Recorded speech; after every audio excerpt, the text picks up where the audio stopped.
¿Por qué el Lori Tahiti? Pues realmente me gustó cuando lo vi en un evento en mi ciudad, en Guadalajara, y me llamó mucho la atención sus vestuarios, sus accesorios, sus coronas, se veían muy bonitas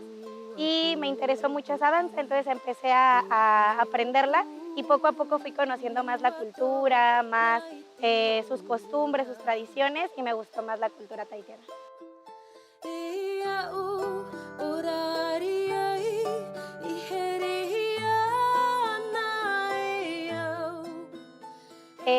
En el 2015 gané por primera vez un overall y fue un viaje aquí a Tahití, me dieron un ticket y creo que eso me inspiró muchísimo para poder seguir viniendo año con año a tomar clases, a conocer, a aprender más, que personas que a lo mejor no pueden venir para acá, se les dificulta o algo y poder compartir todo lo que aprendimos aquí con ellos. Es muy importante.